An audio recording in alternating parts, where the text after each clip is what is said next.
Zohran Mamdani নাম শুনেছেন? Recently new ইয়র্কের যিনি মেয়র হয়েছেন জোহরান মামদানি নাম শুনেন নাই? কাউকে ব্যঙ্গাত্ম করার জন্য আমরা বলি তোমাকে উগান্ডা পাঠিয়ে দিব। সে উগান্ডায় জন্মগ্রহণ করে জোহরান মামদানি নিউ ইয়র্ক বলা হয়, পৃথিবীর রাজধানী বলা হয় নিউ ইয়র্ককে, যেখানে জাতিসংঘের সদর দপ্তর অবস্থিত। বলা হয় তাকে নিউ ইয়র্কের যে পরিমাণ সম্পদ আছে, এটি যদি কোনো দেশ হয় তাহলে 7ম ধনী দেশ হবে পৃথিবীতে। এটা সে নিউ ইয়র্কে প্রথম মুসলিম মেয়র হয়েছেন জোহরান মামদানি। জোহরান মামদানি মাত্র 34 বছর বয়স, 2018 সালে আমেরিকার নাগরিকত্ব লাভ করেছে।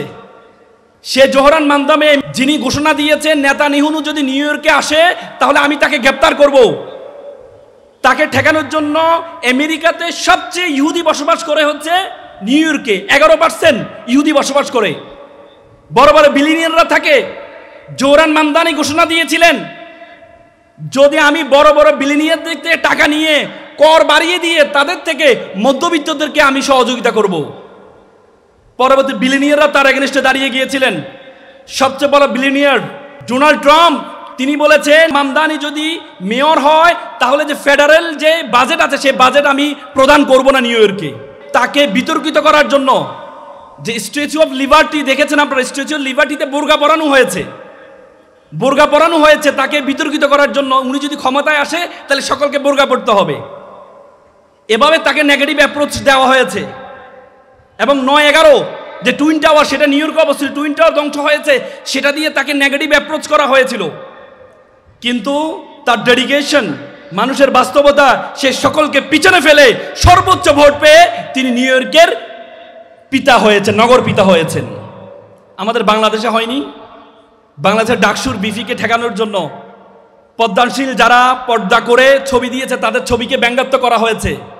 সেখানে বলেছে 9/11 সামনে নিয়ে আসছে, আর ডাকসু ইলেকশনকে 1971 সালকে সামনে নিয়ে আসা হয়েছে।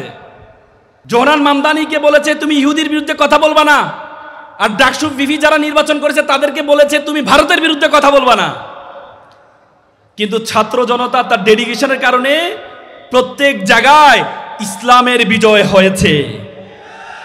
3টি কারণে এই বিজয়টা হয়েছে, 3টি কারণে। একটি কারণ হচ্ছে আল্লাহ তাআলা কোরআনে বলছে ওয়াল্লাইসা লিল ইনসানু ইল্লা মা সা, মানুষ ততটুকুই পাবে যতটুকু সে চেষ্টা করবে।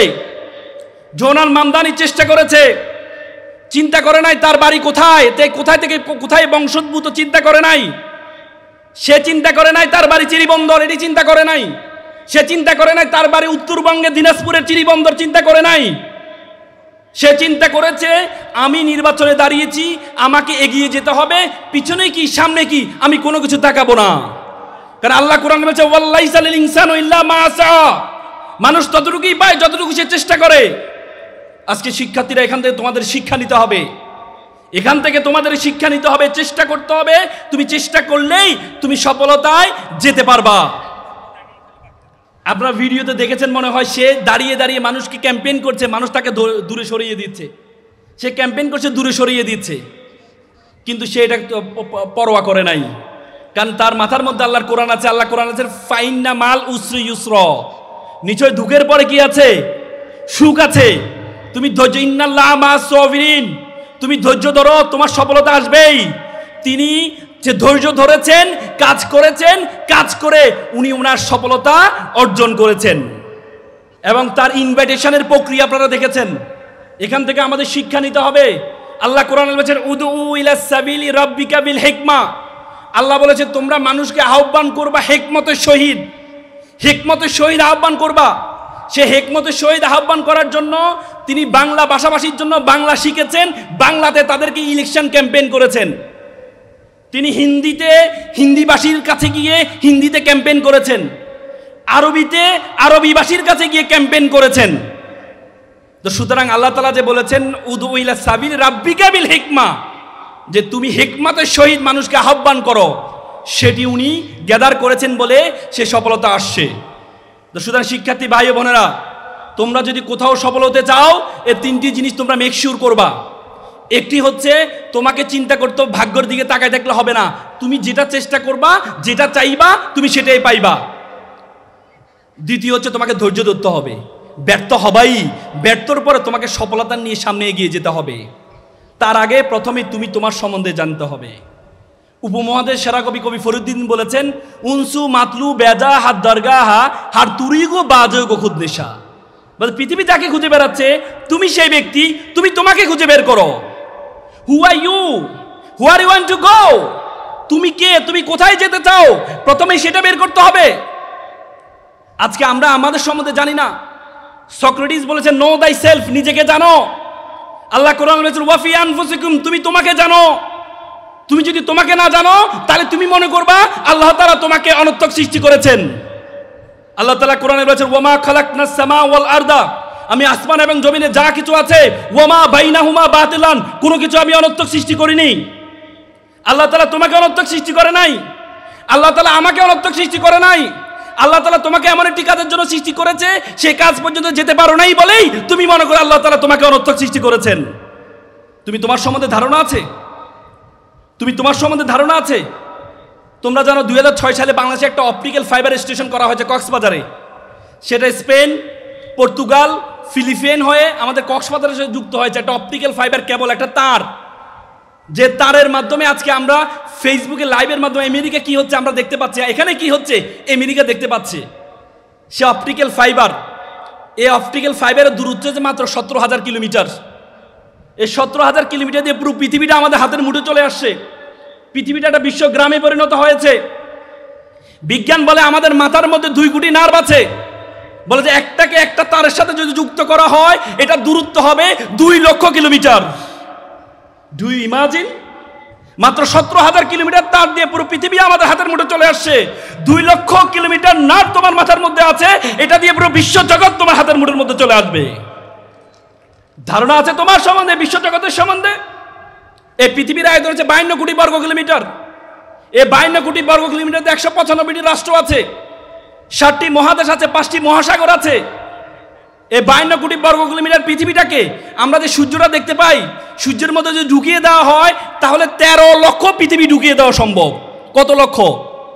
13 লক্ষ। সূর্য একটা নক্ষত্র। সূর্য কি? একটা নক্ষত্র। বলা হয় তাকে বিশ্বজগতের সর্বশেষ নক্ষত্র। এটাকে বলে ব্যাটেল জুইস। এই ব্যাটেল জুইসের যে আয়তন, এটা হচ্ছে সূর্য থেকে 33 কোটি গুণ বড়। সুবহানাল্লাহ বলবো না? সুবহানাল্লাহ বলবো না? আল্লাহ রাসূল একটা হাদিস আছে যে সুবহানাল্লাহি আলহামদুলিল্লাহি তামলাউ ওয়া তামলানে ফিল মিজান। কে যদি একবার সুবহানাল্লাহ বলে, একবার আলহামদুলিল্লাহ বলে, আসমান এবং জমিনে যতটুকু মাঝখানে ফাঁকা আছে ততটুকু আমলনামা তার আমলনামা দেওয়া হয়। এরপরও সুবহানাল্লাহ বলবো না? বলবো না? লাউডলি বলো সুবহানাল্লাহ। এই বিশ্বজগতে তোমাকে আমাকে আল্লাহ তাআলা কি বলেছে জানো? আল্লাহ বলেছে কুনতুম খায়রা উম্মাত। আল্লাহ বলেছে you are the noblest nation, you are the best nation. আল্লাহ বলেছে বিশ্বজগতে যা কিছু আছে আমি সবকিছু তোমার জন্য সৃষ্টি করেছি, তোমাকে আমি আশরাফুল মাখলুকাত হিসেবে সৃষ্টি করেছি। আল্লাহ তাআলা কোরআনে বলেছে হুয়াল্লাযী খালাকালাকুম মা ফিল আরদি জামিআ। আল্লাহ বলেছে আসমান জমিনে যা কিছু আছে সবকিছু আমি তোমার জন্য সৃষ্টি করেছি। আর তোমাকে আমি কেন সৃষ্টি করেছি? ওয়ামা খলাকতুল জিন্না ওয়াল ইনসা ইল্লা লিয়াবুদুন। আর তোমাকে আমি সৃষ্টি করেছি শুধুমাত্র আমার ইবাদত করার জন্য। I created everything for you and you are created only for the worship of Almighty. পৃথিবীর যা কিছু আছে আমি সবকিছু তোমার জন্য সৃষ্টি করেছি, আর তোমাকে আমি সৃষ্টি করেছি শুধুমাত্র আমার ইবাদত করার জন্য। What is the meaning of ibadat? What is the meaning of worship? ইবাদতের সংজ্ঞা কি? আমরা মনে করি শুধু নামাজ পড়া ইবাদত, রোজা রাখা ইবাদত, হজ করা ইবাদত। আল্লাহ তাআলা কোরআনে 82 বার নামাজের কথা বলেছেন। 82 জায়গায় আল্লাহ জ্ঞান অর্জন করার জন্য বলেছেন। ইসলামের প্রথম স্লোগান ছিল ইকরা, পড়ো। ইসলামের প্রথম স্লোগান পড়ো। আল্লাহ রাসূলকে বলেছেন কুল হাল ইয়াস্তাবিল্লাযীনা ইয়ালামুনা ওয়াল্লাযীনা লা ইয়ালামুন। যারা জানে, who knows and who doesn't know, all are not same. যারা জানে এবং যারা জানে না তারা এক নয়। আল্লাহ তাআলা তোমাকে পড়াশোনার কথা এমফেসাইজ করেছেন, জ্ঞান অর্জন করার জন্য এমফেসাইজ করেছেন। ইচ অ্যান্ড এভরি রিলিজিয়ন, এখানে হিন্দু ধর্মের ভাই বোনরা এখানে আছো, তোমাদের বেদ আছে, ঋগ্বেদ, যজুর্বেদ, অথর্ববেদ, সমবেদ, মহাভারত, রামায়ণ। আমার পড়ার সুযোগ হয়েছে। ঋগ্বেদের 3 নম্বর অনুচ্ছেদে বলা আছে শত বিদ্যাত অতমর্ষি। মানে বিদ্যা হচ্ছে সবচেয়ে বড় উপাসনা, সবচেয়ে বড় পূজা, বিদ্যা অর্জন করা। এবং এখানে অনেক খ্রিস্টান ভাই বোনরা আছেন। খ্রিস্টানের ওল্ড টেস্টামেন্ট ৭১টা গ্রন্থ আছে, তার মধ্যে বুক অফ জেনোসিস ১৩ নম্বর অধ্যায় বলা আছে, fear of Almighty is a gathering of knowledge. তুমি যদি নলেজ অর্জন করো, এটা হচ্ছে সৃষ্টিকর্তার প্রতি সবচেয়ে বড় ভয়। এমফেসাইজ করেছেন। তো সুতরাং তোমরা এখানে যারা আছো, তোমাদের প্রথম কাজ থাকবে পড়াশোনা। প্রথম কাজ হবে পড়াশোনা। আমি তোমাদেরকে 4টি পরামর্শ দিয়ে কথা শেষ করব। তোমরা যারা এখানে আছো, তোমাদের চিন্তা ভাবনা একটু ছোট চিন্তা ভাবনা করো সবসময়, কারণ তোমরা এলাকা কেন্দ্রিক চিন্তা করো। বলে যে man is product of on environment. মানুষ তার পরিবেশের সৃষ্টি। মানুষের এই 15 কিলোমিটারের মধ্যে, গণ্ডির 15 কিলোমিটারের মধ্যে যতটুকু আছে, এই 15 কিলোমিটারের মধ্যে যা কিছু ঘটে, মানুষ এটা নিয়ে চিন্তা করে, এর বাইরে চিন্তা করতে পারে না, এর বাইরে চিন্তা করতে পারে না। কিন্তু তোমাকে স্বপ্ন দেখতে হবে অনেক বড়, তোমাকে স্বপ্ন দেখতে হবে অনেক বড়। একবার একটা বাবার ছেলে চিড়িয়াখানা গেল। চিড়িয়াখানায় গিয়ে বাবা ছেলে দেখে ছোট ছোট হাতি, তার পায়ে চিকন শিকল লাগানো আছে, আর বড় হাতি তার পায়ে চিকন শিকল লাগানো আছে। ছোট ছোট হাতি শিকলটা ছেঁড়ার চেষ্টা করছে, আর বড় হাতি স্তব্ধ হয়ে দাঁড়িয়ে আছে। তো ছেলে বাবাকে বলল, বাবা, এই যে ছোট হাতি, বড় হাতি যে শিকলটা লাগানো আছে, ওরা তো টান দিলে শিকলটা ছেড়ে যায়, ওরা টানছে না কেন? তো বাবা বলে, ঠিক আছে, ক্যাটারকে একটু জিজ্ঞেস করি। পরে ক্যাটারকে জিজ্ঞেস করা হয়, আচ্ছা বলো তো, এরা তো টান দিলে এটা ছিঁড়ে দেয়, টানছে না কেন? তখন কেয়ারটেকার বললো, এরা যখন ছোট ছিল, এই ছোট হাতির মতো ছিল, এরা এটাকে টেনে ছেঁড়ার চেষ্টা করেছে, তখন তারা পারে নাই, তাদের মাথার মধ্যে সেট হয়ে আছে, তখন যেহেতু পারেনি, আমার দ্বারা আর পারা সম্ভব না। তোমাদের মাথার মধ্যে সেট হয়ে আছে, তোমার ভাই চেষ্টা করেছে, তোমার বোন চেষ্টা করেছে, তোমার কাকা চেষ্টা করেছে, তোমার চাচা চেষ্টা করেছে, তারা পারে নাই, তারা মেডিকেলে ভর্তি হতে পারে নাই, তারা দিনে হাজি দানেশে পড়তে পারে নাই, তারা ঢাকা বিশ্ববিদ্যালয়ে পড়তে পারে নাই, তারা রংপুর মেডিকেলে পড়তে পারে নাই। সুতরাং তুমিও পারবা না, এই মাথার মধ্যে সেট হয়ে আছে, সেটাকে ছিঁড়তে হবে, সেটাকে ছিঁড়তে হবে। সব মনে রাখবা, মানুষের আয়তন, স্বপ্নের আয়তন যত বড়, মানুষ তত বড়। তোমার স্বপ্নের আয়তন যত বড়, তুমি তত বড়। মানুষের প্রত্যেকেই, নাবিল ভাই বলতে পারবে যে প্রত্যেকের ব্রেইনে সমান ক্যাপাসিটি আছে, কিন্তু শুধুমাত্র চিন্তার ভিন্নতার কারণে এক একজন, কেউ ওয়ারেন বাফেট হয়, আর কেউ রিক্সা চালক হয়। শুধু পার্থক্য হচ্ছে চিন্তার পার্থক্যের কারণে, চিন্তার পার্থক্যের কারণে। এই জন্য তোমাকে স্বপ্ন দেখতে হবে বড়। তোমরা বারাক ওবামার নাম শুনেছো না? বারাক ওবামা, তিনি আমেরিকায়, তার বাবা ছিলেন আফ্রিকান, মা ছিলেন আমেরিকান। তো পরে বাবার সাথে মায়ের প্রেম হয়ে তারা বিয়ে করে, বিয়ে করার পর বাচ্চা বারাক ওবামা হয়। বারাক ওবামার মা জানতে পারে যে বারাক ওবামা, হোসেন, যিনি বাবা ছিলেন হোসেন ওবামা, তার একটা ওয়াইফ আছে আফ্রিকায়, এই জন্য উনি ওনাকে ডিভোর্স দিয়ে দেন। পরে একটা ইন্দোনেশিয়ান ছেলেকে বিয়ে করেন। ছেলেকে বিয়ে করে সন্তান সহ ইন্দোনেশিয়া চলে যায়, জাকার্তা। আমার যাওয়ার সুযোগ হয়েছে, একটা স্কুলে, একটা মিশনারি স্কুলে ভর্তি হয়। সেই স্কুলে অনেক বড় করে বারাক ওবামার ছবি দেওয়া আছে। আমি যাওয়ার সুযোগ হয়েছে, রিসেন্টলি আমি গিয়েছিলাম জাকার্তায়। বারাক ওবামা যখন স্কুলের শিক্ষক তাকে বলেছে, আচ্ছা তোমরা প্রত্যেকে কি হতে চাও একটু লেখো। তো বারাক ওবামা জিজ্ঞেস করতেছে স্যারকে, আচ্ছা ম্যাডাম, এই দেশের সবচেয়ে বড় মানুষকে? বলেছে আমাদের প্রেসিডেন্ট সবচেয়ে বড়। তো সে চিন্তা করলো, আমি যদি আমেরিকার নাগরিক, তো সুতরাং আমাকে আমেরিকার প্রেসিডেন্ট হতে হবে, বড়টা লিখতে হবে। সে লিখছে, I want to be a president of America, আমি আমেরিকার প্রেসিডেন্ট হতে চাই। সে বারাক ওবামার চিন্তার প্রসারতার কারণে সে বারাক ওবামা পরবর্তীতে কি হয়েছেন? আমেরিকার প্রেসিডেন্ট হয়েছেন। তো সুতরাং সেই চিন্তার প্রসারতা বাড়াইতে হবে। এখানে যারা শিক্ষার্থী আছো, সবাই একটু দাঁড়াও। শিক্ষার্থী যারা আছো দাঁড়াও, সকল শিক্ষার্থী দাঁড়াও, বুকে হাত দাও, বুকে হাত দাও। অভিভাবক না, শিক্ষার্থীরা। আমি তোমাদেরকে বলবো, তোমরা চোখ বন্ধ করবা, বন্ধ করে তোমরা 5 সেকেন্ড চিন্তা করো, চিন্তা করে বলবা যে আমি এটা হতে চাই। তোমাদেরকে আমি বলি, তোমার বাবা বলেছে তোমাকে ডাক্তার হইতে হবে না, তোমার মা বলেছে যে তোমাকে আইনজীবী হইতে হবে না, তোমার মনে কি চায়? হার্ভার্ড ইউনিভার্সিটি একটা গবেষণা হয়েছে, তারা প্রায় 1500 জনকে নিয়ে এটা গবেষণা করেছে। তারা 1500 জনকে জিজ্ঞেস করেছে আপনি যে চাকরি করেন কিসের জন্য করেন, ভালো লাগে এই জন্য করেন নাকি বেতনের জন্য করেন? 1300 জন বলেছে বেতনের জন্য করি, 200 জন বলেছে ভালো লাগে তাই করি। পরবর্তী দেখা গিয়েছে 30 বছর পর সফলতা উনি দেখেছেন যে 200 জন বলেছে আমি ভালো লাগে আমি করি, তারা এক একটা কোম্পানি এমডি প্রদান হয়েছেন। আর যারা বলেছে বেতনের জন্য তারা একটা থেকে 2টা প্রমোশন পেয়েছেন। তার মানে তুমি যদি যেটা ভালো লাগে, জাপানে একটা বই আছে লারা হার্ভে লিখেছেন কাইজান, সে কাইজানে একটা গুণ বলেছে ইকিগাই। ইকিগাই মানে you do what you can do the best, তুমি করো যেটা তুমি ভালো পারো। তোমরা এখানে যারা আছো কেউ যদি ভালো ক্রিকেট খেলতে পারো তুমি মনে মনে বলবে আমি ক্রিকেটার হতে চাই, ভালো ফুটবল খেলতে পারো তুমি মনে মনে বলবে আমি ফুটবলার হতে চাই, তুমি যদি ভালো কথা বলতে পারো তোমার চিন্তা হচ্ছে তুমি আইনজীবী হবা, তাহলে মনে মনে বলবো যে আমি আইনজীবী হতে চাই। যেটা তোমার ভালো লাগে, যেটা করতে তোমার ভালো লাগে তুমি সেটাই বলবা। চোখ বন্ধ করো, বন্ধ করেছ, বুকে হাত দাও, 5 সেকেন্ড চিন্তা করো। 1 2 3 4 5, চোখ খোলো। একটা ছেলে লাউডলি বলবা আমাকে, সামনে আছে, বলো তুমি কি হতে চাইছো, বলো। ইউ, হ্যাঁ বলো, লাউডলি বলো।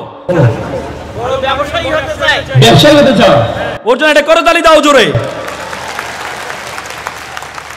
ব্যবসায়ী আমাদেরকে হইতে হবে।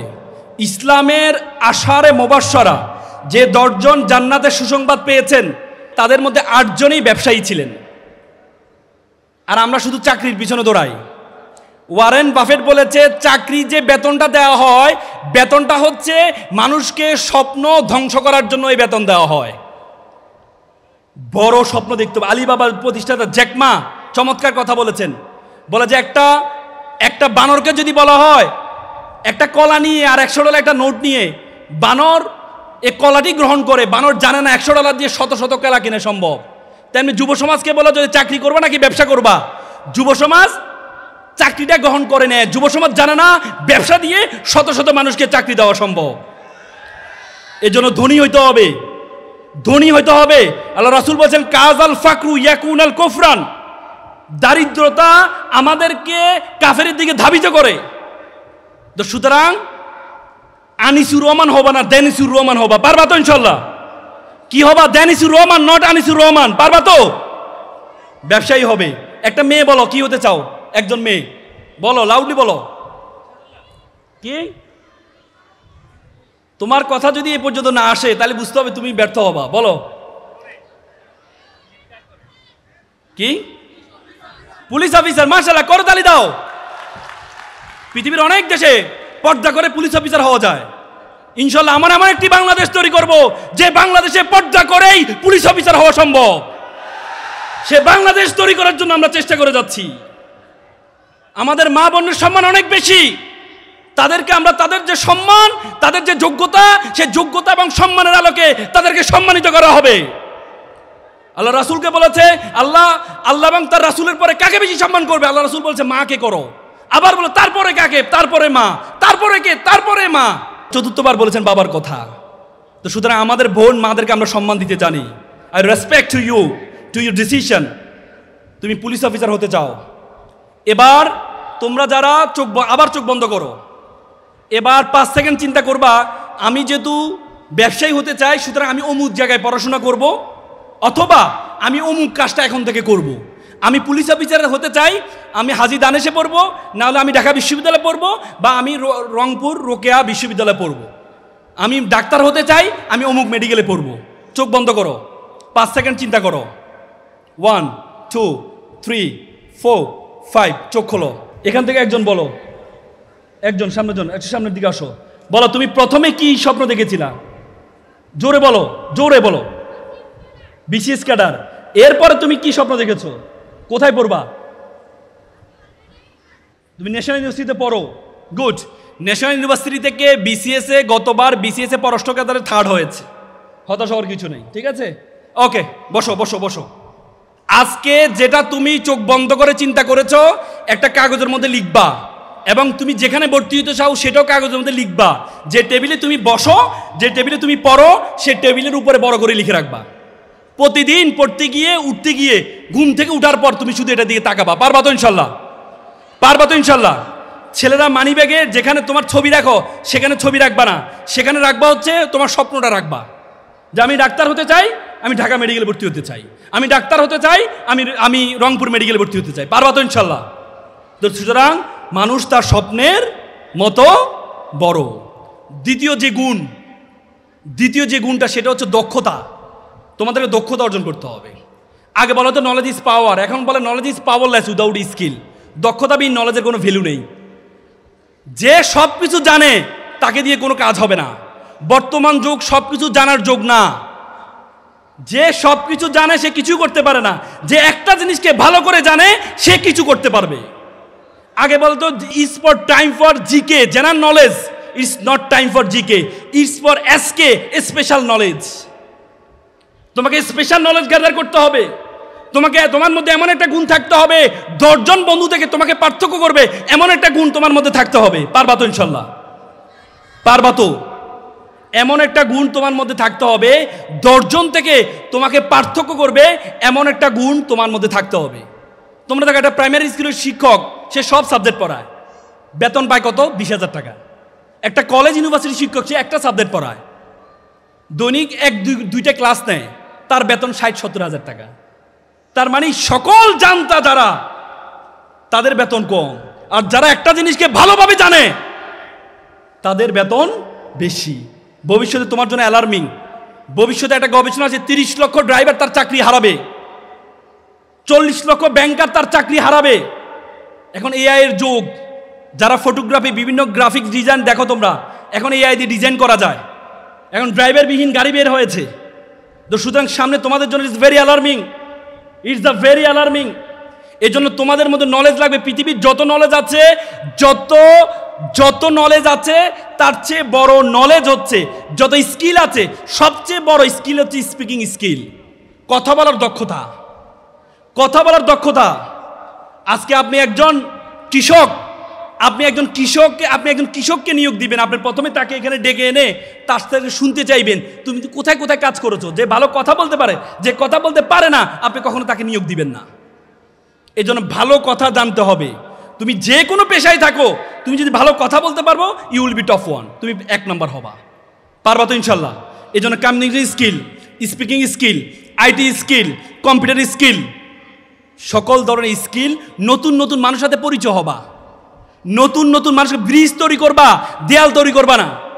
ব্রিজ তৈরি করলে নতুন নতুন মানুষের সাথে পরিচয় হবে, কমিউনিকেশন স্কিল। দেয়াল তৈরি করবে না, মানুষের সাথে সম্পর্ক নষ্ট করবে না, নতুন নতুন মানুষের সাথে সম্পর্ক তৈরি করবা। পারবা তো ইনশাল্লাহ? তৃতীয় যে গুণ, সে গুণ হচ্ছে বিওয়ার অ্যাবাউট ইউর ফ্রেন্ডস।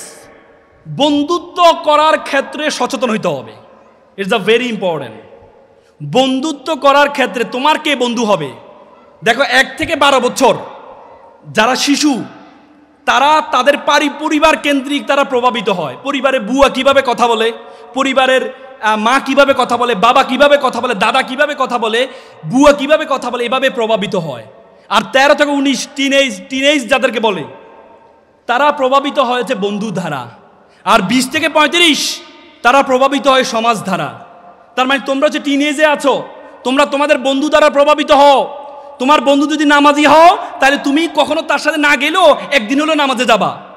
আর তোমার বন্ধু যদি নেশাখোর হয়, তুমি না খেলেও কখনো কখনো তার ফান্দে পড়ে তুমি নেশা শুরু করবা। তোমরা ফার্সি কবি শেখ সাদির নাম শুনেছো? শেখ সাদি একবার একটা ডেলা পেয়েছেন, ডেলা, মাটির ডেলা। তিনি দেখেন মাটির ডেলার মধ্যে অনেক গ্রান পাওয়া যাচ্ছে। উনি ডেলাকে জিজ্ঞেস, তুমি কি আতরদানি? সে বলছে, না আমি তো আতরদানি না, আমি তো একটা মাটির ডেলা। বলছে, তোমার মধ্যে গ্রানটা কোথা থেকে আসছে?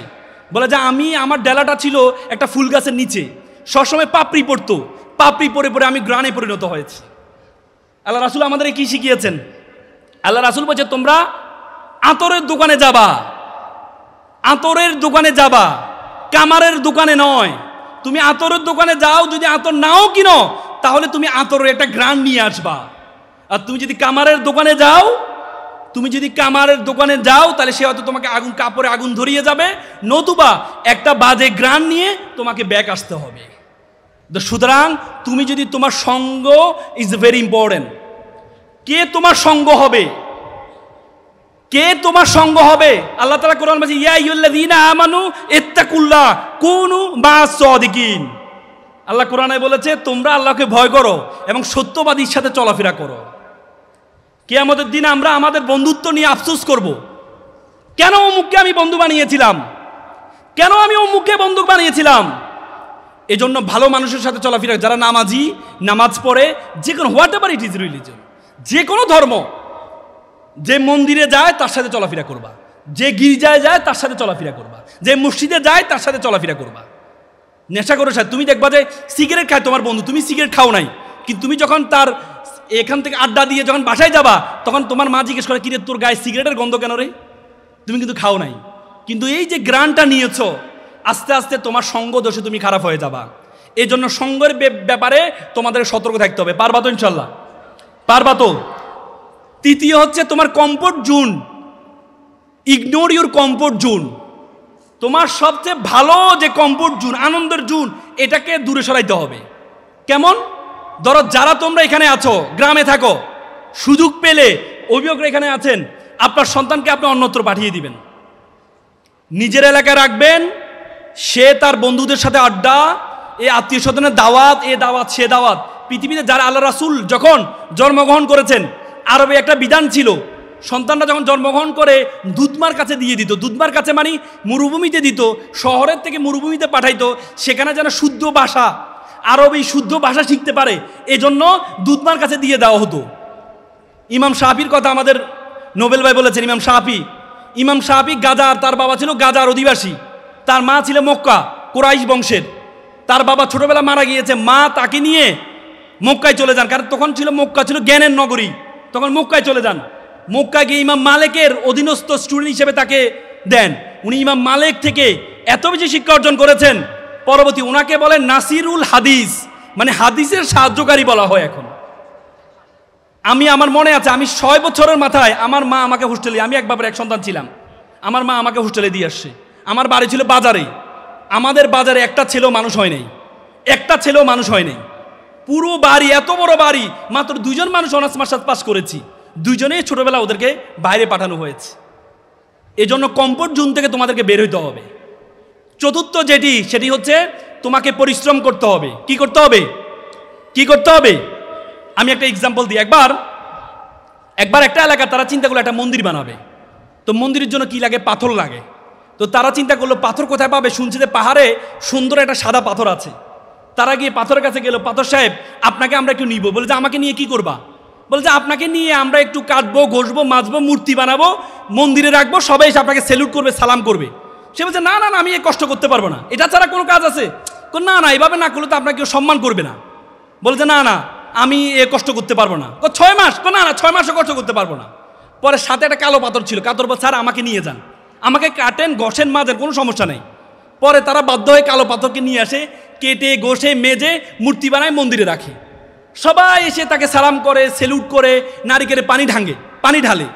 মন্দির কর্তৃপক্ষ দেখলো বিশাল এক লাইন, অনেকে দাঁড়িয়ে আছে নারিকেল নিয়ে।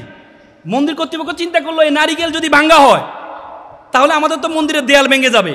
তখন তারা চিন্তা করলো এক কাজ করি, আমরা একটা পাথর নিয়ে আসি, সাদা পাথরকে গিয়ে সাদা পাথরকে, পাথর সাহেব আপনার একটা কাজ পেয়েছি। বলে কি কাজ? বলে কাটতে হবে, ঘষতে হবে, কিচ্ছু হবে না, শুধু আপনি বসে থাকবেন, মানুষ এসে শুধু আপনার এখানে নারিকেল ভাঙবে। চমৎকার কাজ। বলছে ঠিক আছে, আমাকে নিয়ে যাও। পরে নিয়ে গিয়ে মন্দিরের মুখে তাকে রাখে, প্রত্যেকে এসে নারিকেল ভাঙে, আর পানিটা নিয়ে ওই কালো মূর্তির উপর ঢালে। সে বলে কিরি বেটা, এস কালো মূর্তি, তারা কেউ কখনো সম্মান দিত না, তাকে কেউ সেলফি তুলতো না। আর আজকে প্রত্যেকে আমাকে আসতে যাইতে লাথি মারে, জুতোর মধ্যে ময়লা লাগলে আমার উপরে ডলে জুতার ময়লা পরিষ্কার করে, নারিকেল ভাঙে, আর পানিটা নিয়ে কালো মূর্তির উপর ডালে, তাকে প্রণাম করে, সম্মান করে। তখন কালো পাথর বলল স্যার আপনি তো দেখতে পাচ্ছেন আমাকে আজকে সম্মান দিচ্ছে, কিন্তু আমাকে যখন কাটা হয়েছে, আমাকে যখন ঘষা হয়েছে, আমাকে যখন মাজা হয়েছে, আমি সহ্য করেছি বলেই আজকে মানুষ আমাকে স্যালুট করছে। তো তুমি যদি মনে করো যে আল্লাহ রাসূল বলেছে আর তাকদিরু লা ইউরিদু, তকদির কখনো পরিবর্তন হয় না, কিন্তু তকদিরের পরে যে অংশ ইল্লা বিদুয়া, তকদির পরিবর্তন হয়। ওয়াল্লাইসা লিল ইনসানু ইল্লা মা সা, আল্লাহ বলেছেন তুমি ততটুকুই পাবে যতটুকু তুমি চেষ্টা করো। আল্লাহ কোরআন বলছে ইন্নাল্লাহা লা ইউগাইরু ফি কাউমি হাত্তা ইউগাইরু ফি আনফুসিহিম। আল্লাহ কোনো জাতির ভাগ্য পরিবর্তন করে না, কোনো ব্যক্তির ভাগ্য পরিবর্তন করে না, যতক্ষণ পর্যন্ত ব্যক্তি ও জাতি নিজের ভাগ্য পরিবর্তন না করে। তো সুতরাং তোমাদের পরিশ্রমের কোনো বিকল্প নেই, পরিশ্রমের কোনো বিকল্প নেই।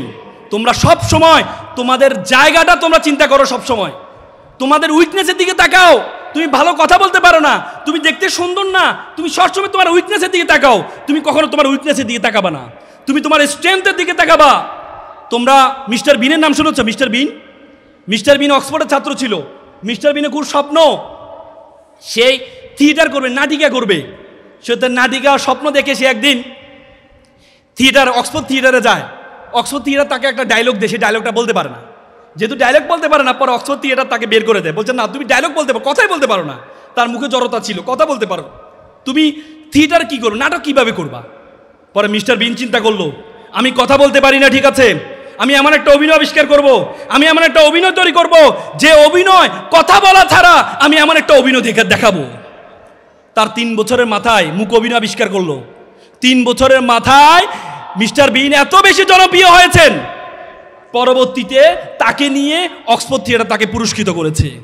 মিস্টার বিন যদি চিন্তা করতো যে আমার জড়তা আছে, আমি মুখে ভালো কথা বলতে পারি না, তো শুধু আমার দ্বারা কিছু হবে না, চেষ্টা তো করেছি, আমার দ্বারা কিছু হবে না, তাহলে মিস্টার বিন এত জনপ্রিয় হতে পারতো না। একবার একটা ছেলে প্লে বয়, সবসময় তার পিছনে সুন্দরী মেয়েরা ঘুরে, তো মেয়েদের পিছনে সময় ব্যয় করতে করতে সে আর পড়াশোনা করতে পারে নাই। প্লে বয় সবসময় তো মেয়েদের পিছনে ঘুরে সময় পায় নাই, এখন বয়স পার হয়ে যাচ্ছে, বিয়ে শাদী করতে হবে। তো বন্ধুকে বলে, বন্ধু আমি তো বিয়ে করতে চাই। বলো যে তুমি তো টাকা পয়সা তারা কেমনি বিয়ে করবা? তো এক বন্ধু বললো, এক কাজ কর, তুই একটা চাকরিজীবী মেয়েকে বিয়ে কর, তাহলে তার বেতন দিয়ে চলতে পারবি। সে তো ভালো বুদ্ধি। তো সে আবার একদিন একটা মেয়েকে দেখতে যাবে, বন্ধুদেরকে বলো, বন্ধু একটা মেয়েদেরকে দেখতে যাবো। অন্য বন্ধুরা তো ভাবছে এমন এক সুন্দরী মেয়েকে, যেহেতু সুন্দরী মেয়েরা তার পিছনে ঘুরে, এমন এক সুন্দরী মেয়েকে বিয়ে করতে যাচ্ছে, তার কাছে যেতে হবে, দেখতে হবে কেমন সুন্দরী। গিয়ে দেখে যে মেয়েটা কালো। বন্ধু মেয়ে তো কালো। যা বেটা, নদীর জল গোলা ভালো, জাতের মেয়ে কালো ভালো। একটু পরে দেখে মেয়েটা ট্যাড়া। বন্ধু মেয়ে তো ট্যাড়া, যা বেটা, এটা লক্ষ্মী ট্যাড়া। 13 সালে, that time I was student of university Dhaka, তখন আমি ঢাকা বিশ্ববিদ্যালয়ের ছাত্র ছিলাম। তখন আমার সাউথ এশিয়ান একটা ডিবেট কম্পিটিশন অংশগ্রহণ করার জন্য আমি ভারতের মধ্যপ্রদেশ ইন্দোরে গিয়েছিলাম। তো ইন্দোরে আসার পথে আমি একটা মুম্বাইতে ছিল, আমার ট্রানজিট ছিল। তা আমি মুম্বাইতে একটা চিড়িয়াখানা দেখতে পেলাম, ডারউইন চিড়িয়াখানা। তো চিড়িয়াখানা ঢুকার সময় 3টে মূর্তি দেখতে পেলাম। একটা মূর্তি 2 চোখে হাত, একটা মূর্তি 2 কানে হাত, একটা মূর্তি মুখে 2 হাত। তা আমি জিজ্ঞেস, হিন্দিতে লেখা আছে, আমি বুঝতে পারছিলাম, আমি কি লেখা আছে? তারা বললো চোখে 2 হাত মানে আমি খারাপ কিছু দেখবো না, কানে 2 হাত মানে আমি খারাপ কিছু শুনবো না, মুখে 2 হাত মানে আমি খারাপ কিছু বলবো না। আমার খুব দাগ কেটেছিল। কত তো সত্য, আমরা যদি খারাপ কিছু না দেখি তাহলে আমরা কখনো মানুষকে খারাপ কিছু বলবো না, আর আমরা যদি খারাপ কিছু না বলি তাহলে আমরা কখনো খারাপ কিছু শুনবোও না। সেখানে বানর ধরার প্রক্রিয়া দেখাচ্ছে, একটা খাঁচার মধ্যে কিছু বাদাম রাখা হয়েছে। তোমরা জানো বানর আবার বাদাম পছন্দ করে। সে বাদামটা নেওয়ার জন্য যখন ছিদ্র দিয়ে হাতটা নেয়, তখন বাদামটা নেওয়ার পরে তার হাতটা বের করতে পারে না। কারণ কি? কারণ তার হাতটা বড় হয়ে যায়। সে চাইলে এখান থেকে মুক্তি হতে পারে, কিভাবে বলো তো? বাদাম ছেড়ে দিলে, কিন্তু সে বাদামের লালসা ছাড়তে পারে না, পরবর্তী সে ধরা খেয়ে যায়। তোমারা আমার জীবন অনেক বাদাম আছে। আড্ডা is a one kinds of বাদাম, PUBG is a one kinds of বাদাম, serial is a one kinds of বাদাম, Facebook is a one kinds of বাদাম, smartphone is a one kinds of বাদাম। এই বাদামের লালসা যদি তোমরা না ছাড়তে পারো, তাহলে তোমরা বানরের মতো খাঁচায় বন্দী হয়ে যাবা। এপিজে আব্দুল কালাম বলেছে, প্রজাপতির পিছনে ঘুরিও না, ফুলের চাষ করো, প্রজাপতি তোমার পিছনে ঘুরবে। ফুলের চাষ করো, ক্যারিয়ারের চাষ করো। যার পিছনে তুমি আজকে ঘুরছো, তারা এক সময় তোমার পিছনে ঘুরবে। তোমরা এখন বন্ধুদের সাথে আড্ডা না দিলে, বন্ধুদের সাথে গল্প না করলে, না খেলে, তোমার বন্ধুরা বলে অসামাজিক ছেলেটা কোথা থেকে আসলো, আমাদের সাথে আড্ডা দেয় না, আমাদের সাথে কথা বলে না, আমাদের সাথে চলাফেরা করে না, এই অসামাজিক ছেলেটা কোথা থেকে আসলো? কান বন্ধ করে শুনে রাখো। এপিজে আব্দুল কালাম বলেছে, আমি একটি কাঠবিড়ালি পুষেছিলাম, বড় হওয়ার পর চলে গেছে। আমি একটা পাখি পুষলাম, বড় হওয়ার পর চলে গেলে। পরে আমি একটা গাছ রোপণ করলাম, দেখি পাখি এবং কাঠবিড়ালি দুটিই আবার ফিরে আসছে। যে বন্ধুরা আজকে তোমাকে ছেড়ে চলে যাচ্ছে, তুমি যদি সফল হও, সে বন্ধুরা তোমার সাথে সেলফি তুলে, বন্ধু আমার সফল, বন্ধুর সাথে একখানা ছবি। আর এখন ফেসবুকে লাইকের জন্য বন্ধুরে মেসেঞ্জারে পাঠাও, বন্ধু একটা লাইক দিস না, একটা কমেন্ট কর না। কিরে বেটা, একটা পোস্ট দিলাম 1 ঘন্টা হয়ে গেল, তুই কমেন্ট করলি না। লাইকের পিছনে দৌড়ানোর দরকার নাই। কমেন্টের পিছনে দৌড়ানো দরকার নাই, যোগ্যতা অর্জন করো। দেখবা বন্ধুরা লাইক কমেন্ট দিয়ে বন্ধুরা শুধু তোমার অ্যাটেনশন নেওয়ার জন্য তোমার বিরুদ্ধে বাধ্য হবে কমেন্ট করার জন্য। তবে আমরা তো বেশি ফেসবুকে আসক্ত নাকি? এখানে অভিভাবকরা যারা আছেন, আপনার সন্তানকে ইন্টারের আগ পর্যন্ত কোনো মোবাইল দিবেন না, স্মার্টফোন দিবেন না, যত মেধাবী হোক। আমার মনে আছে আমি ঢাকা বিশ্ববিদ্যালয়ে ভর্তি হওয়ার পর তারপরে স্মার্টফোন নিয়েছিলাম। আজকে তোমরা ফেসবুক ব্যবহার করো, ফেসবুকের লোগো দেখছো? লোগো দেখছো? ফেসবুক লোগোটা কেমন? এভাবে না, মানে মাথার নিচের দিকে যায়, মানে এভাবে এভাবে এভাবে এভাবে। যারা ফেসবুক তোমরা অতিরিক্ত ব্যবহার করবা, তোমাদের মাথাটা নিচের দিকে হয়ে যায়। তোমরা বলতে ভাইয়া আপনি তো ব্যবহার করেন, হ্যাঁ আমি ব্যবহার করি। যেটা যখন সময় হবে সেটা তখন ব্যবহার করতে হবে, যেটা যখন সময় হবে সেটা তখন ব্যবহার করতে হবে। এখন তোমার ফেসবুক ব্যবহার করার সময় না, এখন তোমার স্মার্টফোন ব্যবহার করার সময় না। তোমাকে প্রচুর পরিমাণ পড়াশোনা করতে হবে। টিকটক কারা ব্যবহার করো এখানে? আমি বিশ্বাস করি দিনাজপুরের ছেলেমেয়েরা টিকটক ব্যবহার করে না, নাকি করে? ওই দিন আমি কুমিল্লা একটা প্রোগ্রামে গিয়েছিলাম, সেখানে শুনলাম একটা কলেজে নাকি 100% ফেল করছে। তা আমি বললাম করো নাকি, 100% ফেল কিভাবে করে? পরে শুনলাম যে এখানে সবাই 100% টিকটকার। মানে ওরা যে ফেল করছে ওটাও সেলিব্রেট করছে টিকটকে। আবার ব্যাকগ্রাউন্ড দিয়েছে ফেল, ফেল মানে ফার্স্ট অ্যাটেম্প ইন লার্নিং, শিক্ষার প্রথম ধাপ। হোঁচট খাওয়া কখনো পরাজয়, আমার বক্তব্য দিয়েছে টিকটকে ব্যাকগ্রাউন্ডে যে হোঁচট খাওয়া কখনো পরাজয় নয়, হোঁচট খাওয়ার পর দাঁড়ানোর প্রত্যয় না থাকা হচ্ছে পরাজয়। আমি বললাম আমিও শেষ। আচ্ছা, কারণ টিকটক যিনি প্রতিষ্ঠা করেছেন জাং ইয়ামিন, তিনি বলেছেন I created TikTok only for jobless and unstable people. আমি টিকটক তৈরি করছি বাদাইম্মা, যার কোনো কাজ কাম নাই, আনস্টেবল, মাথা টাথা ঠিক নাই, তার জন্য তৈরি করছি। আর এখন দেখি সবাই ব্যবহার করে। আমি কয়েকদিন আগে চায়না গিয়েছি, চায়নারা নিজেরা টিকটক ব্যবহার করেন। ইন্ডিয়াতে টিকটক নিষিদ্ধ, আর আমাদের বাংলাদেশে এক একটা টিকটক সেলিব্রিটি। ওয়াও!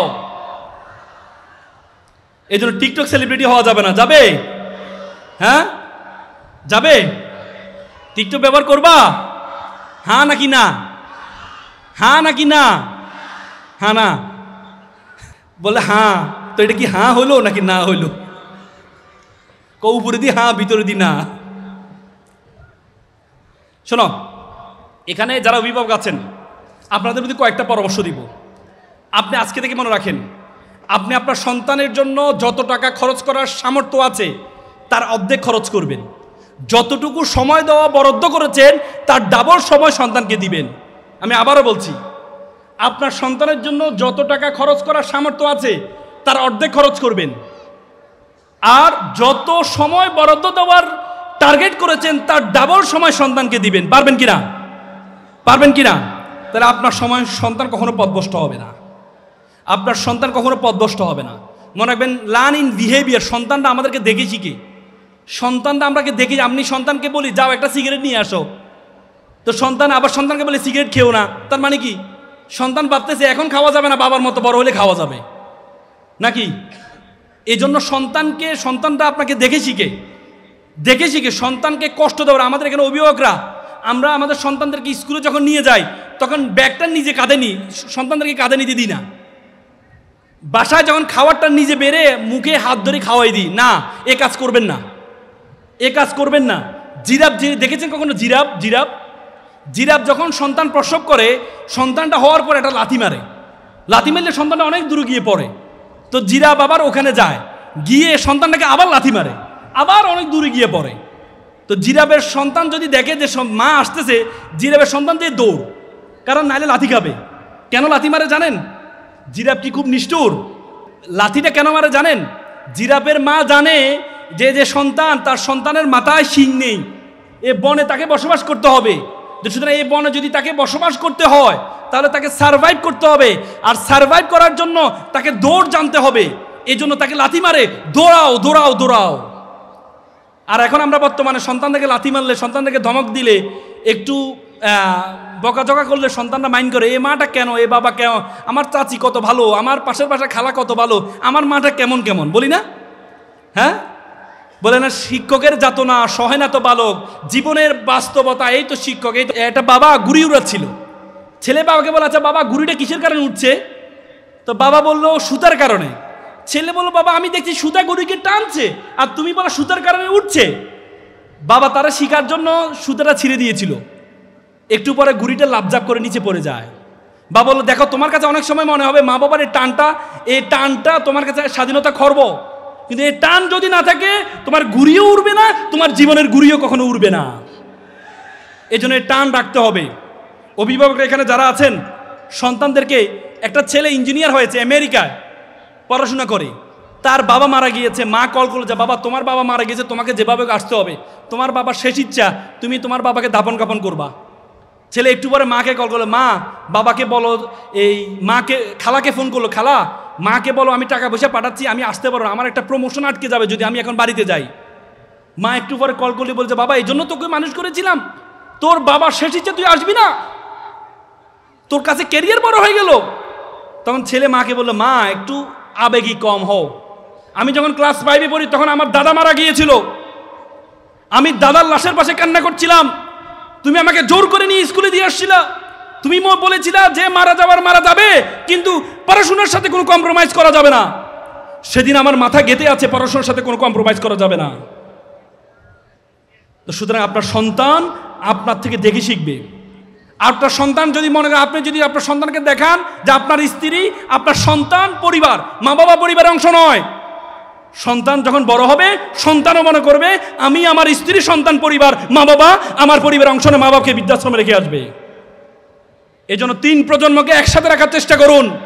দাদা বাবা সন্তান একসাথে থাকার চেষ্টা করুন, দেখবেন এটা ফুলের বাগানে পরিণত হবে পরিবার, একাকিত্ব পরিবারের পরিবার নয়। এজন্য আমাদের দেশে বৃদ্ধাশ্রম বেড়ে গিয়েছে। কিছুদিন আগে ঢাকা একটা বৃদ্ধাশ্রমে গিয়েছি, বৃদ্ধাশ্রমে গেটে বড় করে বৃদ্ধাশ্রমে দেয়ালে লেখা আছে, একটা মা লিখেছে, বাবা এবার ঈদে তোর বাড়িতে আমাকে একটু নিবি, বাবা এবার ঈদে তোর বাড়িতে আমাকে একটু নিবি। কত ভয়ঙ্কর বাক্য ব্যবহার করেছে, কত ভয়ঙ্কর বাক্য ব্যবহার করেছে, যে মা বাবা এত কষ্ট করেছে, সে মা বাবাকে আমরা বৃদ্ধাশ্রমে রেখে আসি। মেডিকেল সায়েন্স বলে একটা মা যখন সন্তান প্রসব করে, একটা মানুষ সর্বোচ্চ ব্যথা সহ্য করতে 45 ইউনিট, তার চেয়ে বেশি হলে সে হয়তো বেহুশ হয়ে যায়, না হলে মারা যায়। মা যখন সন্তান প্রসব করে তার ব্যথার ইউনিট 55, বলা হয় তাকে 30টা হাড় একসাথে ভাঙলে যেমন ব্যথা পায় তার চেয়ে বেশি ব্যথা পায় মা। সে মা বাবাকে আমরা বৃদ্ধাশ্রমে রেখে আসি। যে 2 বছর আমরা আমাদের মায়ের উপর নির্ভর থাকি, বলা হয় তাকে এই 2 বছর মা 6 মাস গড়ে 6 মাস ঘুমায় না, 24 ঘন্টা ঘুমায় না, 6 মাস, মানে যে পরিমাণ ঘুম নষ্ট হয় মায়ের। এই মাকে বড় হলে বৃদ্ধাশ্রমে রেখে আসি আমরা, এই মাকে বৃদ্ধাশ্রমে রেখে আসি। আমি একটা হাদিস পড়ছিলাম, খুব আমার চোখের পানি চলে আসছে। আল্লাহ রাসূল মিরাজে যখন আল্লাহ রাসূল জান্নাতে গিয়েছেন, তখন জান্নাতে দেখতে পাচ্ছেন একজন ব্যক্তি কোরআন পড়ছেন। আল্লাহ রাসূল জিবরাইল আলাইহিসসালামকে জিজ্ঞেস করলেন, কে ব্যক্তিতে কোরআন পড়ছে? তখন জিবরাইল আলাইহিস সালাম বলল, এটা হচ্ছে হারিসা ইবনে নোমান। হারিসা ইবনে নোমান আমার সাহাবী। এই হারিসা ইবনে নোমান তখন মৃত্যুবরণ করে নাই, কিন্তু জান্নাতে কি করছে? কোরআন পড়ছে। আল্লাহ রাসূল যখন যাওয়ার পরে আল্লাহ রাসূল হারিসা ইবনে নোমানকে ডাকলো, বলছে তুমি কি ইবাদত করো? তোমাকে আমি দেখতে পেয়েছিলাম তুমি জান্নাতে, তুমি কোরআন পড়ছো, তুমি এমন কি ইবাদত করো? বলছে হুজুর আমি তো এমন কোনো ইবাদত করি না, আমি শুধু আমার মা অসুস্থ, তাকে প্রতিদিন গোসল করাই, প্রতিদিন খাওয়াই দিই, প্রতিদিন আমি আমার মার সাথে আমি সময় কাটাই, এর চেয়ে বেশি ইবাদত আমি করি না। আল্লাহু আকবার।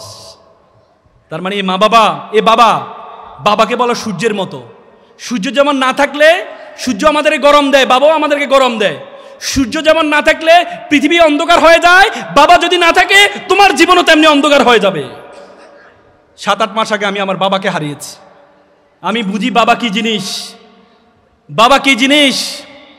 বাবা হচ্ছে একটা ছাদের মতো, নিজে গরম সহ্য করে পুরো পরিবারকে গরম থেকে রক্ষা করে। সে বাবা মাকে আমরা বৃদ্ধাশ্রমে রেখে আসি। মনে করে family, FAMILY family, F for father, A for and, M for mother, I for I, L for love, Y for you, father and mother, I love you, it's called a family. আমার জীবনে সবচেয়ে বেশি দাগ কেটেছে। আমি জীবনে এটা না বলে পারি না, আমার জীবনকে পরিবর্তন করার জন্য এটি সবচেয়ে বেশি দাগ কেটেছে। আমি সব জায়গায় বলার চেষ্টা করি, তখন আমি ঢাকা বিশ্ববিদ্যালয়ের ছাত্র ছিলাম। সূর্য সেন হলে থাকতাম। আমাদের তো নাইট গার্ড ছিলেন, উনি সারা রাত ধরে নাইট ডিউটি দিতেন। সকালে একদিন দেখলাম পিঠা বিক্রি করছেন। তো আমি বললাম, মামা আপনি সারা রাত ধরে নাইট ডিউটি দেন, সকালে পিঠা বিক্রি করেন, ঘুমানটা কখন? বলছে, মামা আমার জন্য দোয়া করবে, আমার ছেলেটা এসএসজিতে প্লাস পেয়েছে, এসএসজিতে প্লাস পেয়েছে, এসএসজিতে প্লাস আমার ছেলেকে আমি ঢাকা মেডিকেলে ভর্তি করাবো। মামা এখান থেকে ঢাকা মেডিকেল দেখা যায়, আমার খুব স্বপ্ন আমার ছেলেটা ডাক্তার হবে, আমি রাতে ঘুমাইতে পারি, এর চাকরি আমি করবো না মামা। তা আমি বললাম, মামা ছেলেকে ধর্মকর্ম শিখান তো। বলছে, না আর সময় পাই না, আমার ছেলে অনেক ভালো ছেলে। কিছুদিন দেওয়ার পর দেখি দুপুরে ফল বিক্রি করছে। তা আমি বললাম, মামা সারা ধরে নাইট ডিউটি দেন, সকালে পিঠা বিক্রি করেন, দুপুরে ফল বিক্রি করেন, আপনি ঘুমানটা কখন? বলে যে, মামা আমার জন্য দোয়া করবো, আমার ছেলেটা এসএসজিতে প্লাস পেয়েছে, মেডিকেলে ভর্তি করে 30-35 হাজার টাকা লাগবে, এই জন্য আমি একটু কষ্ট করছি। পরে আমি তাকে নিয়ে রেটিনা ভর্তি করে দিলাম, কোচিংয়ের ব্যবস্থা করে দিলাম, রেটিনার ছাড়ের ব্যবস্থা করে দিলাম। 3 মাস পরে মামা আমার রুমে মিষ্টি নিয়ে আসলো। কি উদ্বেলিত, কি আনন্দিত, কি উদ্ভাসিত! সন্তানের আনন্দে মা বাবা এত আনন্দিত হতে পারে আমি কখনো দেখি নাই। কিছুদিন যাওয়ার পরে একদিন আমি রাতে 12টা বাজে আমরা হল থেকে মল চত্বরে যেতাম ব্যায়াম করার জন্য। আমি হল থেকে বেরোচ্ছিলাম, দেখি যে মামা কান্না করছে। যে, মামা আপনি কান্না করছেন? কথা বলে না। মানে, মামা কি হয়েছে আমাকে বলেন। যে, মামা আমি আর পারছি না। যে, মামা কি হয়েছে আমাকে বলেন। যে, মামা জানেন আমার ছেলেটা ইয়াবা আসক্ত, আমার ছেলেটা ইয়াবা আসক্ত। বিশ্বাস করেন মামার গতকাল বাসায় এসেছে, শোকেজের গ্লাস ভেঙেছে, আলমিরার গ্লাস ভেঙেছে টাকার জন্য। বিশ্বাস করেন মামা, আমি মনে করেছিলাম আমি যখন অসুস্থ হব, আমার ওয়াইফ যখন অসুস্থ হবে আমাকে সুস্থ করবে। আজকে আমি সুস্থ মানুষকে আমার ছেলে অসুস্থ বানিয়ে দিচ্ছে। এমন বর্বর ছেলে আমি চাইনি, এমন অসভ্য ছেলে আমি চাইনি। আমার ভাইয়ের ছেলে দিনমজুর, সারাদিন রিক্সা চালিয়ে মামার সাথে একসাথে খাওয়া দাওয়া করে। বিশ্বাস করে আজকে 3 মাস আমি আমার সন্তানকে দেখি নাই। আমি আমার সন্তানকে দেখি নাই। With due respect to our guardians, with due respect to our guardians, আপনি আপনার ছেলেকে ডাক্তার বানান, ইঞ্জিনিয়ার বানান, কোনো কাজে আসবে না। এই ছেলের মধ্যে যদি ধর্মীয় জ্ঞান না থাকে, এই ছেলে ভয়ঙ্কর আকার ধারণ করবে, ভয়ঙ্কর আকার ধারণ করবে। ইংল্যান্ডের শিক্ষা কমিশনের চেয়ারম্যান ছিল স্টিমলি হিল। ইংল্যান্ডে 40 বছর কোনো ধর্ম ছিল না।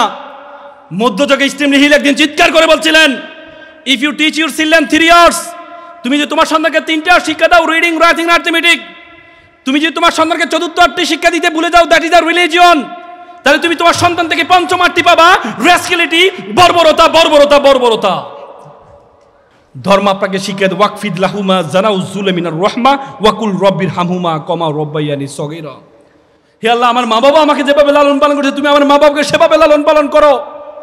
ধর্ম আপনাকে শিক্ষা দেয়, ওয়ালা তাকুল লাহুমা উফি ওয়ালা তানহারহুমা ওয়াকুল লাহুমা কাওলান কারীমা। মা বাবার সাথে উফ শব্দটি পর্যন্ত ব্যবহার করো না। আল্লাহ রাসূল বলেছেন, মাল্লাইসা মাল্লাম ইয়ারহামা সাগীরা ওয়া লাম ইয়াকুরু কাবীরানা। তুমি আমার উম্মত নয় যদি বড়দেরকে শ্রদ্ধা না করো, ছোটদেরকে স্নেহ না করো। Each and every religion respect parents. অত সৈন্য হোক কল কাম্ব্রু রোহিত কপদগিনী নির্বিষ্টাহ দলগ বিবিঙ্গ কদলী কুঞ্জ প্রমদ বানরা বহিতন প্রকৃতি বিলক্ষণ কন্যা। প্রত্যেকটি ধর্ম পিতামাতার প্রতি শ্রদ্ধার কথা বলেছেন, পিতামাতার সম্মানের কথা বলেছেন। সুতরাং আপনি আপনার সন্তানকে যা কিছু শিখাবেন, ধর্ম শিক্ষা দিতে ভুলে যাবেন না। মানে যে মন্দিরে যায় না তার চেয়ে ভালো মানুষ, যে মসজিদে যায় না তার চেয়ে ভালো মানুষ, যে গির্জায় যায় না তার চেয়ে ভালো মানুষ। সুতরাং আপনি আপনার সন্তানকে, আপনি যে ধর্মের বিশ্বাসী হন, আপনি আপনার সন্তানকে ধর্ম শিক্ষা দিতে কখনো ভুলে পড়বেন না। পারা যাবে ইনশাল্লাহ। আর আমি সর্বশেষ, এত সুন্দর একটি দেশ, পৃথিবীতে এত সুন্দর দেশ তুমি কোথাও পাবা না। একবার একটা অঞ্চলে দাবানল হচ্ছিল, আমি কিরগিজস্তান দেখেছিলাম দাবানল কিভাবে আগুন জ্বালিয়ে দেয়। দাবানল হচ্ছিল, তখন হাতির নেতৃত্বে সকল প্রাণীগুলো চলে যাচ্ছে। হাতি দেখতে পেলো তার মাথার দিয়ে ছোট্ট একটা পাখি, হামিং বার্ড, পৃথিবীর সবচেয়ে ছোট পাখি, আমাদের চোখের সমান, একবার এদিকে যায় একবার এদিকে যায়। হাতি তারা ধরলো, এ বেটা কোথায় যাস? বলতো, ওস্তাদ ক্ষমা করবেন, আমি দূরে নদীতে যাচ্ছি, একটু পানি নিয়ে এ আগ্নেয়গিরির দাবানল উপর নিক্ষেপ করছি। বলে, তোর এই পানি দিয়ে কি হবে? বলে, ওস্তাদ আমি জানি কিচ্ছু হবে না, কিন্তু আমি যে জন্মভূমিতে জন্মগ্রহণ করেছি, যে জন্মভূমিতে আমার মা বাবা জন্মগ্রহণ করেছে, এই জন্মভূমি জ্বলে যাচ্ছে, আমি কি সহ্য করতে পারি? আমি আমার যতটুকু সামর্থ্য ততটুকু চেষ্টা করছি আমার দেশকে রক্ষা করার জন্য। তখন হাতির খুব ইগোতে লাগলো, কথা তো সত্য, প্রত্যেকে মিলে যদি আমরা পানি নিক্ষেপ করি, এই দাবানল তো থাকার কথা না। তখন প্রত্যেকে মিলে পানি নিক্ষেপ করে দাবানল নিভিয়ে ফেললো। জন এফ কেনেডি বলেছে, you don't ask what country can do for you, you can ask you can do for your country. তুমি জিজ্ঞেস করো তোমার দেশ তোমাকে কি দিয়েছে, বরং তুমি জিজ্ঞেস করো তুমি তোমার দেশের জন্য কি করছো। আমাদের 2000 ছাত্র জনতা জীবন দিয়েছে। যে ছাত্র জনতাদেরকে আমরা বলতাম এরা হচ্ছে ফার্মের মুরগি, এরা পাবজি নিয়ে থাকে, পাবজি গেম নিয়ে থাকে, গেমে শুধু ক্লিক করে শত্রু মারে, কিন্তু এরা যে নিজের বুককে সামনে দিয়ে এভাবে দেশীয় শত্রুদেরকে এভাবে আক্রমণ করবে আমরা কখনো চিন্তা করতে পারি নাই। যে ছেলেরা স্লোগান দিয়েছে বুকের মধ্যে অনেক ঝড়, বুক পেতেছি গুলি কর, সেই সন্তানদের বিনিময়ে এত সুন্দর দেশ আমরা পেয়েছি, সেই সন্তানদের বিনিময়ে সুন্দর দেশ পেয়েছি। আজকে এখানে রাজনীতিবিদরা আছেন, আজকে এখানে এমপি প্রার্থী, এলাকার এমপি প্রার্থী আছেন, আপনাদের উপর অনেক দায়িত্ব আছে দেশকে তৈরি করার। সুতরাং সেই দায়িত্ব আপনাদের হাতে নিতে হবে। এই প্রত্যেকটা ছাত্র জনতার দায়িত্ব আপনাদেরকে হাতে নিতে হবে।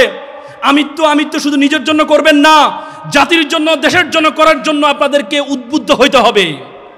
যদি আপনারা না হন তাহলে এ ছাত্র জনতা আপনাদেরকে একদিনও ক্ষমতা রাখতে দিবে না। পৃথিবীতে এত সুন্দর দেশ আপনি কোথাও পাবেন না। I have visited 26 states all over the world. আমি পৃথিবীর 26টা দেশে গিয়েছি। একদিন দেখেছি, 2 দিন দেখেছি আমার দেশের জন্য অন্যরকম ভালোবাসা তৈরি হয়েছে। কিছুদিন আগে আমি রাশিয়া গিয়েছিলাম, নামাজ পড়ার জন্য অজু করব, -25 ঠান্ডা, আমার আঙ্গুল ফেটে রক্ত বের হয়েছে। কত পৃথিবীতে অনেক দিন, নরওয়ে 3 মাস 4 মাস দিন হয় না, 3 মাস 4 মাস রাত হয় না। মালয়েশিয়া একটা আছে গ্যান্টিং হাইল্যান্ড, সেখানে 12 মাস 24 ঘন্টা বৃষ্টি পড়ে। পৃথিবী এত সুন্দর, কখনো বৃষ্টি, কখনো ঠান্ডা, কখনো গরম, এত সুন্দর দেশ আপনি কোথাও পাবেন না। সুতরাং এই দেশের প্রতি মমত্ববোধ, এই দেশের প্রতি ভালোবাসা, এই দেশকে তৈরি করার জন্য প্রত্যেকের জায়গা থেকে তৈরি হতে পারবেন তো? ইনশাল্লাহ পারবেন তো? শিক্ষার্থীরা সবাই একটু দাঁড়ান, আমি একটা ওদ বলে কথা শেষ করব। শিক্ষার্থীরা সবাই দাঁড়ান, শিক্ষার্থীরা সবাই দাঁড়ান, সবাই সামনে হাত নেন, আমার মতো সামনে হাত নেন সবাই। অভিভাবকরা দাঁড়ান, দরকার নেই, শিক্ষার্থীরা দাঁড়ান। আমার সাথে লাউডলি বলতে হবে, দিনাজপুরের ছেলে মেয়েরা লাউডলি, যত শক্তি আছে বলতে পারবা তো ইনশাল্লাহ? হ্যাঁ, তোমরা দেখিয়ে দাও। এই মাইক কোনো ব্যাপার না, মাইকের চেয়ে আমরা অনেক বেশি শক্তিশালী, কি বলো? হ্যাঁ, বলে যে মানুষ বাঘের মতো শক্তিশালী না, কিন্তু বাঘকে বশ করতে পারে। মানুষ উঠতে পারে না, কিন্তু মানুষ প্যারাসুট বানিয়ে উঠতে পারে।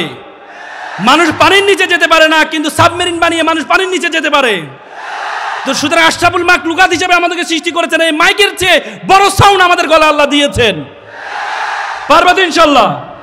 সামনে হাত বলো, আমি ওয়াদা করছি, লাউডলি বলো, আমি ওয়াদা করছি খারাপ কিছু দেখবো না, খারাপ কিছু শুনবো না, খারাপ কিছু বলবো না। যে মুখে ডাকি মা, সে মুখে মাদক না। মানুষের মতো মানুষ হব, পিতামাতাকে শ্রদ্ধা করব, নিজের দেশকে নিজেই গর্ব। আবার বলো, আমি ওয়াদা করছি খারাপ কিছু দেখবো না, খারাপ কিছু শুনবো না, খারাপ কিছু বলবো না। যে মুখে ডাকি মা, সে মুখে মাদক না। মানুষের মতো মানুষ হব, পিতামাতাকে শ্রদ্ধা করব, নিজের দেশকে নিজেই গর্ব। তোমরা যারা ছোট্ট শিশু, বড় হবে ঠিক, তোমরা হবে শিল্পী, কবি, লেখক, বৈজ্ঞানিক। আজকে যারা ফুলের কলি, কালকে হবে ফুল। তোমরাই দূর করবে এই সমাজের ভুল।